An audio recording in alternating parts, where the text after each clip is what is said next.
ये वीडियो हमने funny comedy जो रियलिटी को एक करके सिर्फ पब्लिक को हंसाने के लिए और एंटरटेनमेंट के लिए बनाया है। इसके अलावा हमारा किसी की भी मानसिक भावनाओं को ठेस पहुंचाने का कोई प्रयास नहीं है।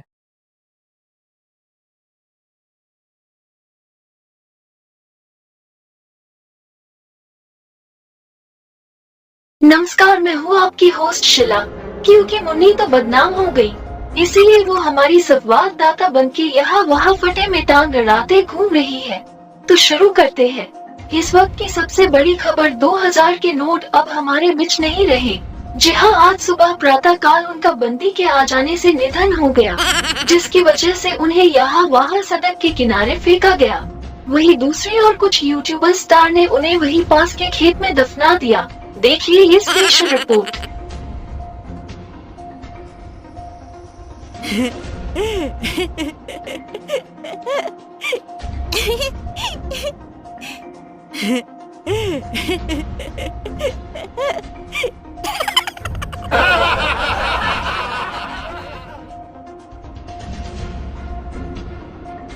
वहीं चलते हैं दूसरी ओर देश के अलग अलग राज्यों में, जहां लोगों ने 2000 के नोट की फोटो की अंतिम यात्रा निकालकर हमें हंसाया। हरि कहो जी, हर कहो जी, राम नाम सत्य है, सत्य से मुक्त है, राम नाम सत्य है, हर कहो जी, हर कहो जी, राम नाम सत्य है। Hi baby. हाय। मूंगफली तुम्हें खानी है? हाँ। ये। अरे आप नहीं खाओगे? अरे मैं और बनाता हूँ यार।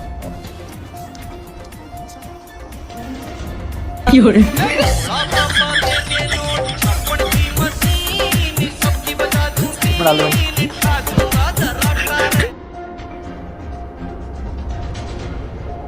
कुछ आम जनता को तो 2000 के आखिरी दर्शन भी नहीं हुए। देखिए ये सच्ची रिपोर्ट आज तक से। बंद करने का इन्हें जो निर्णय लिया है वो नोट बड़े लोगों के पास है, लोग गरीब लोगों के पास वो नोट नहीं है। यानी कि जिन लोगों ने बड़ी नोटें रखी हैं, घर पर संपत्ति रखी है, उनको तकलीफ होगी। जैसे आम लोग हैं, जैसे आपको कोई नहीं होगी, बड़े लोगों को सही निर्णय लिया है। 2000 की नोट देखे हुए आज में आपको कितना टाइम हो गया? मतलब आप क्या जब पैसे निकालते हैं या खर्चा करते हैं तो कोई 2000 की नोट देता है आम लेन देन में? एक दो बार देखी दिखाई नहीं पड़ी। छोटे लोगों का नोट कहाँ से आई? गरीबों के पास आती नहीं 2000 की नोट, दिखाई नहीं दे रही। उल्टा कराने में भी इस चीज में दिक्कत। सच कहूँ तो 2000 के नोट बंद होने की खुशी इस अंकल से ज्यादा हमें है। एक तो दिखते नहीं थे, जब होते तो कहीं मार्केट में 50 या 100 रुपए का कुछ खरीद लिया। दुकानदार को अगर 2000 का नोट पकड़ा दिया तो दुकानदार ऐसे देखता था मानो उसके पिछवाड़े के नीचे बम फोड़ दिए हो। लेकिन वो भी क्या करे बेचारा। 150 के लिए छोटे छोटे दुकानदार, सब्जी वाले, ठेले वाले हो या ऑटो टैक्सी वाले, कहाँ से लाते हमेशा इतना छुट्टा।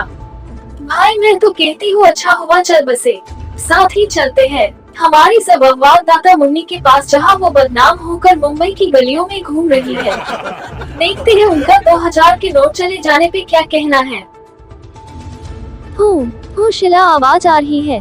तो शिला, मैं सबसे पहले आपका धन्यवाद करना चाहूंगी। हाथ में पकड़ाने के लिए माइक और कान में डालने के लिए माइक्रोफोन। तो मैं आज खड़ी हूँ मुंबई की उन गलियों में जिन लोगों ने 2000 के नोट को चल बसने के बाद सड़क के किनारे फेंका था, उसकी ठीक से अंतिम बैंक में विदाई तक नहीं की, पकड़े जाने के डर से। और ऐसी ना जाने हमारे देश में कितनी गलियां होंगी। इन्हें कोई फर्क नहीं पड़ता 2000 आए चले जाए, इन्हें कोई फर्क नहीं पड़ता 5000 आए या चले जाए, क्योंकि इन्हें पता है अगर नोट चले जाए तो कहाँ कहाँ फेंकना है। और समय बेचारे गरीब लोगों को तो 2000 दिखाई भी नहीं देते थे, और ऐसे में उनका चले जाना बहुत दुख की बात है। कैमरामैन ढोलू के साथ में मुन्नी जो बदनाम हुई, डाले तेरे लिए। और अब बढ़ते हैं अगली बुलेटिन की ओर। आज के एक शहर में कुछ लड़कों ने अपने ही दोस्त को पानी से नहलाकर मार डाला। सूत्रों के हवाले से पता चला है कि जो मारा गया वो लड़का ठंड की वजह से हफ्ते महीने तक नहीं नहाता था, जिसकी वो बदबू मारता था। इसलिए उसके दोस्तों ने टीम बनाई और उसे जबरदस्ती पकड़कर ठंडे पानी से रगड़ रगड़ कर नहलाया, जिसमें उसकी मौत हो गई। देखिए घटना का ये सीसीटीवी रिपोर्ट। कौन है जो ठंड में नहीं नहाता?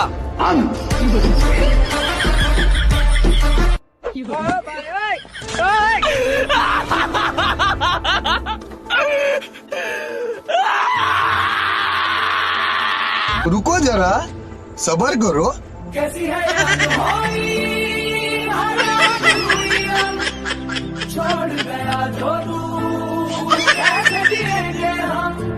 हमें अभी अभी पता चला है कि मरने वाले का नाम जरस था। तो देखा आपने, जरस की महीनों तक ना नहाने की आदत ने उसकी जान ले ली। उसकी इस ना नहाने की आदत की वजह से उसके ही दोस्तों ने उसे भरी ठंड में नहलाया, जिसमें चिमोनिया होने से उसकी मौत हो गई।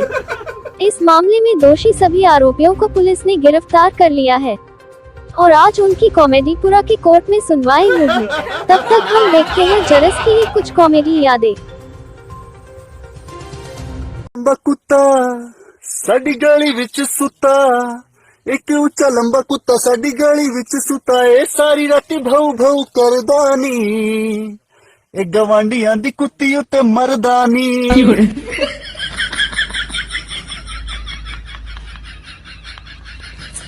डॉक्टर साहब मैं शायरी करूंगा, आप मेरी शायरी को अपनी डॉक्टरी के साथ जोड़े। कोशिश करूंगा। नंबर 1, मोहब्बत दिल बहला के नहीं, मोहब्बत पामाल करे। सिरप को अच्छी तरह हिलाकर इस्तेमाल करे। दिल मेरा टूट गया उठी जब उसकी डोली। सुबह दोपहर शाम आपने खानी है ये एक एक गोली। लौट आओ के मोहब्बत का सुरूर चखे। तमाम दवाइयाँ बच्चों की पहुंच से दूर रखे। तुमसे मिलने की अब क्या जुस्तजू करे। तबीयत ज्यादा खराब हो तो डॉक्टर से रुजू करे। मेरा दिल तेरी याद का पाबंद रहेगा। जुम्मे वाले दिन 12 से 4 तक क्लिनिक बंद रहेगा। पूरा सुनिए, मजा आएगा। मुझे तो अपनों ने लूटा, गैरों में कहाँ दम था। मेरी हड्डी वहाँ टूटी जहाँ हॉस्पिटल बंद था। मुझे जिस एम्बुलेंस में डाला उसका पेट्रोल कम था। मुझे रिक्शे में इसलिए बैठाया क्योंकि उसका किराया कम था। मुझे डॉक्टरों ने उठाया, नर्सों में कहाँ दम था। मुझे जिस बेड पर लेटाया उसके नीचे बम था। मुझे तो बम से उड़ाया, गोली में कहाँ दम था। और मुझे सड़क में दफनाया क्योंकि कब्रिस्तान में फंक्शन था। इसी के साथ चलते हैं सीधा कॉमेडी कोर्ट, जहां हमारी संवाददाता दीवानी खड़ी है। इस कत्ल के विषय में पूरी अधिक जानकारी देगी और साथ में आरोपियों को क्या सजा हुई ये बताएंगी। चलते हैं।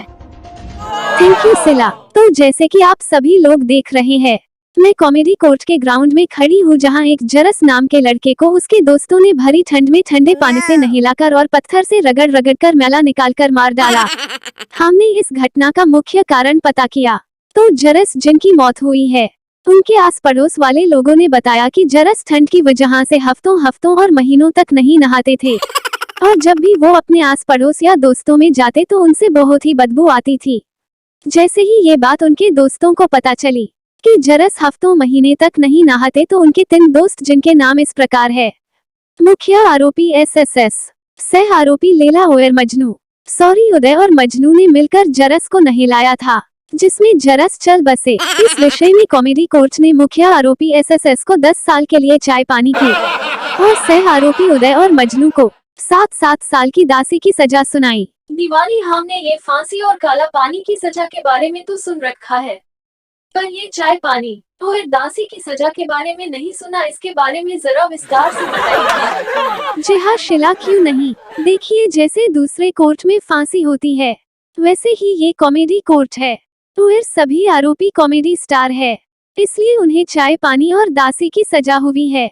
चाय पानी की सजा का मतलब आरोपी को 10 साल तक चाय में पानी डालकर ही पीना होगा और जिन्हें दासी की सजा हुई उन्हें 7 साल तक उनकी वजह से जिसकी जान गई उसके घर पे कामवाली बाई बनकर काम करना होगा। यही है दासी की सजा और चाय पानी की सजा का मतलब। कैमरामैन मस्तानी के साथ मैं हूँ आपकी दीवानी फ्रॉम फनी न्यूज। और बुलेटिन में आगे बढ़ते हैं देश विदेश की खबरों की ओर। फिजा खान, जी हाँ, आपने इस पाकिस्तानी न्यूज रिपोर्टर का नाम तो सुना ही होगा। आए दिन पता नहीं इस फिजा खान मैडम को मिट्टी के दौरे पड़ते हैं या ये औरत अपने चैनल स्टूडियो में कोई सस्ता सा नशा करके आती है, जो हमेशा हमारे भारत देश के खिलाफ नफरत उगलती रहती है, जैसे हमारा भारत देश इसका ससुराल हो। देखिए ये खास रिपोर्ट। छोटा मोटा शर फैला के बड़ा खुश होता है, महजूज होता है, लेकिन अल्लाह का लाख लाख शुक्र है कि कोई बड़ी साजिश पाकिस्तान के खिलाफ नहीं कर सका। और जब इसने करने की कोशिश की तो इस नरेंद्र मोदी ने मुंह की खाई। मैं कब हो गया ये? तो इस नरेंद्र मोदी ने मुंह की खाई। कब हुआ कब? मुझे नहीं पता, मुझसे मत पूछो ना।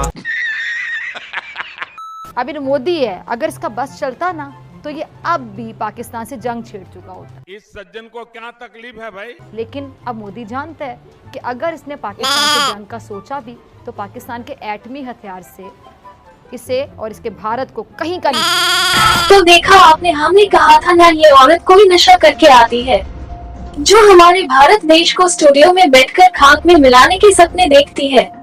फिजा खान, तू हमें एटम बम की धमकी देती है। हमारे देश के लड़कों के लिए तो तू ही एटम बम है। बच के रहे ना, इंडियन लड़कों को बम से खेलने का बड़ा शौक है। तो क्या हमारे देश को एटम बम से उड़ाएगी? अगर हमारे देश के एक राज्य यूपी या बिहार को छूट दे दी जाए ना, तो खुद को नक्शे में ढूंढती रह जाएगी। खाने को नहीं चले और पी मांगे जाए, फिर ऐसी हालत है तुम लोगों की। हमारे भारत को मिटाने के लिए पूरे पाकिस्तान को 100 जन्म भी कम पड़ जाएंगे। सबसे बड़े कॉमेडियन तो तुम पाकिस्तानी एंकर हो, जो अपनी भोली भाली जनता को चुटकुले सुना सुना के पागल कर देते हो। ये चाचा भी पगला गए, देखो ये है तुम पाकिस्तानी एंकरों की फसल का नतीजा। रिसेंटली नरेंद्र मोदी की तरफ से एक स्टेटमेंट आया कि जो आज़ाद कश्मीर है वो भी इंडिया का हिस्सा है और पाकिस्तानियों ने जबरदस्ती इंडिया से छीन लिया। वालेकुम सलाम जी। आपका नाम? जी मेरा नाम मोहम्मद दुलकरनैन है। सर क्या करते हैं आप? मैं टीचर हूँ, बच्चों को होम ट्यूशन पढ़ाता हूँ। सर मेरा जो आज का क्वेश्चन है वो ये है, बात की जाए आज़ाद कश्मीर की तो नरेंद्र मोदी की तरफ से भी एक स्टेटमेंट आया है कि जो आज़ाद कश्मीर है वो भी इंडिया का हिस्सा है, पाकिस्तान ने ज़बरदस्ती इंडिया से छीन लिया है। अगर पाकिस्तान वो इंडिया को वापस नहीं करता तो हम इस बुनियाद पर पाकिस्तान से जंग भी कर सकते हैं, इसमें क्या कहेंगे आप? ये कश्मीर को इसके बाप का नहीं है। उसके बाप का नहीं है तो क्या तेरे बाप का है? ये हिंदू को जगीर नहीं है। ये सरजमीन जो ये दुनिया और ये जो मुल्क है ये अल्लाह पाक का मुल्क है। ये इस्लामिक रिपब्लिक ऑफ पाकिस्तान है, हम मुसलमान हैं और ये आज़ाद कश्मीर जो है ना ये पाकिस्तान का हिस्सा है और ये आज़ाद हो चुका है। औकात में रहो। ये पाकिस्तान के अंडर में। एक कायद आज़म ने जब 1943 में पाकिस्तान को आज़ाद करवाया था तो उन्होंने कश्मीर भी आज़ाद करवा दिया था।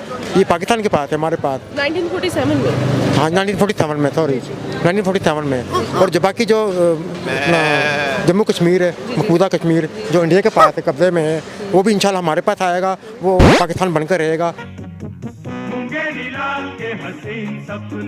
तो देखा आपने, चाचा को कश्मीर चाहिए। अरे चाचा ऐसे सपने मत देखो जो मिल नहीं सकता। आप खीर के सपने देखो, क्या पता वो आपको मिल जाए। आगे देखिए कैसे पाकिस्तान बनकर रहेगा। 75 सालों से हम उसको हासिल कर नहीं सके, अपने आज़ाद कश्मीर में हम कोई डेवलपमेंट करवा नहीं सके और हम जम्मू कश्मीर को अपनी तरफ लाने की उम्मीद रखे बैठे हैं। देखिए जब अल्लाह का हुक्म होगा, मेरा अल्लाह पर भरोसा है, अल्लाह पर ईमान है और ये पाकिस्तान। बिल्कुल आपने कहा अल्लाह पर ईमान होना चाहिए, अल्लाह पर भरोसा होना चाहिए, लेकिन आप खुद भी कुछ करना चाहिए। अल्लाह का बिल्कुल खुद कोशिश कर, मैं बात का जवाब देता हूँ फ़ख्र से और तफसीर से। जब अल्लाह का हुक्म होगा, अल्लाह पर ईमान है, अल्लाह की मदद के साथ वो कश्मीर, मकबूजा कश्मीर ज़रूर इंशाल्लाह पाकिस्तान बन के रहेगा और इंशाल्लाह एक दिन पाकिस्तान के पास आएगा। ये इंडिया के बाप दादे का वो हिस्सा नहीं है। हो गया बस, बाप दादे का वो हिस्सा नहीं है। थोड़ा रेस्ट कर लीजिए।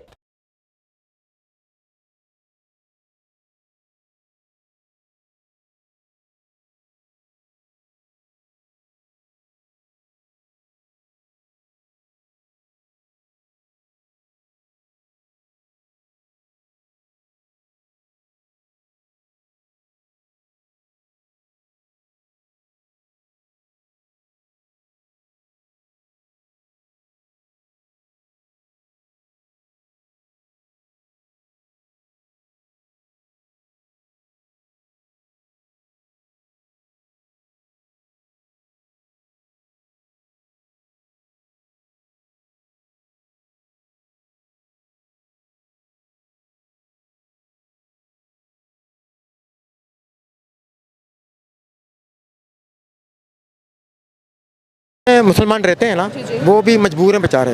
ओ भोंसड़ी वाले चाचा। तो इंडिया के नरेंद्र मोदी ने ये स्टेटमेंट दिया कि अगर पाकिस्तान आज़ाद कश्मीर वापस नहीं देगा तो हम इस बुनियाद पर पाकिस्तान के साथ जंग लड़ सकते हैं। आपको लगता है पाकिस्तान और इंडिया की जंग होगी?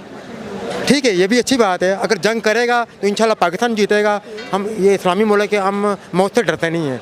अच्छा, हमें शहादत मिलेगी और जो मुल्क के लिए, वतन के लिए, अपने कौम के लिए जो जान देता है ना मुसलमान, सिर्फ मुसलमान, ना यहूदी, ना मुनाफिक, ना हिंदू, सिख, ईसाई, सिर्फ मुसलमान, वो हमेशा के लिए जिंदा रहता है, वो उसका खून बहता रहता है, वो शहीद होता है, वो जन्नत उसकी होती है। सबसे पहले जन्नत में शहीद ही जाएगा। ओ भोंसड़ी वाले चाचा। तो सुनिए आपने चाचा की बातें। ये चाचा पाकिस्तानी स्कूल के टीचर है। जब बच्चों को पढ़ाने वाले गुरु ही ऐसे हो तो उस देश का अंधेरे में भविष्य तो डूबेगा ही। शायद इसीलिए आज पाकिस्तान का कंगाली में आटा गिला हुआ है। पता नहीं ये किस जन्नत की बात करते हैं पढ़े लिखे होकर। अब इन गवारों को कौन बताएगा धरती ही जन्नत है। देखिए पाकिस्तान के इस अगले नमूने को। अगर आपको अच्छी हिस्ट्री पता है, सच पता है, तो हिस्ट्री क्या है? अगर बरसगीर की बात करें, अगर ये हिंदुस्तान की बात करें, हिंदू देखे ना, हिंदू ये क्या है? हिंदू तो कुछ भी नहीं है। हिंदू तो अकलियत है। हिंदुस्तान नाम किधर से आया? हिंदुस्तान ये पहले यहाँ पर हिंदू थे ना, इनको फतह करने वाले हमारे सहीरुद्दीन बाबर थे। अच्छा, उसके बाद यानी इसका मतलब देखें हिस्ट्री तो हमें माननी चाहिए कि था तो हिंदुस्तान पहले। हुजूर अलैहिस्सलातु वस्सलाम आने से पहले सारा मुशरिकीन था, तो इसका मतलब हम मुशरिकीन को छोड़ दें फिर? अब बदतमीजी नहीं करने दोबारा। इस्लाम आना होता है, इस्लाम के बाद कोई ना हिंदू होता है, ना कोई मुस्लिम होता है, ना कोई इस तरह। तो मक्का तो फिर मुशरिकीन का, उनके हवाले कर दें। लेकिन हिस्ट्री को हम मानते तो है ना कि हिस्ट्री उनकी नहीं मानते, हिस्ट्री हम अपनी मानते। कोई सेंस है इस बात की? सर मैं ये कह रहा हूँ, ये तो मान रहे हैं कि वहाँ पे पहले मुशरिकीन थे या नॉन मुस्लिम थे, ये तो मानते हैं। मैं आपको बात नहीं, मेरी बात का जवाब दे। आप मुझे पूछ रहे हैं कि हिंदुस्तान में पहले हिंदू रहते थे ना? मैंने कहा जी बिल्कुल रहते थे, लेकिन अल्लाह ताला हिस्ट्री हम मान रहे हैं। ये हिस्ट्री उनकी पहले थी। ज़हीरुद्दीन बाबर से पहले यहाँ पर मुसलमान भी रहते थे। चल झूठा। ये नहीं है कि सारे हिंदू ही रहते थे। वो कौन सी ऐसी जगह जहाँ पर हिंदू ही रहते थे? सारे हिंदू नहीं, थोड़े से मुसलमान भी रहते थे, लेकिन वहाँ पर इस्लाम लाने की जरूरत थी। बस कर कांड लूं। भारत का 600 बिलियन से ज़्यादा फॉरेन रिजर्व है और इन भोगे नंगों के पास में $4.5 बिलियन, वो भी मांगे तांगे सऊदी अरब यूएई से, और ये जंगे करेंगे। हलवा पकाओ। पता नहीं कहाँ से ये ऐसी बातें कर लेते हैं, मुझे तो समझ के बाहर है, और आप लोगों को समझ। तो देखा आप लोगों ने, जहालत वो बीमारी है जिसकी कोई दवा नहीं। आप उसका कितना भी इलाज करावो वो उभर कर निकल आएगी। और ये जहालत की बीमारी पाकिस्तान के कुछ लोगों को इस कदर लग चुकी है जिसका अब कोई इलाज नहीं। मिलते हैं एक छोटे से ब्रेक के बाद।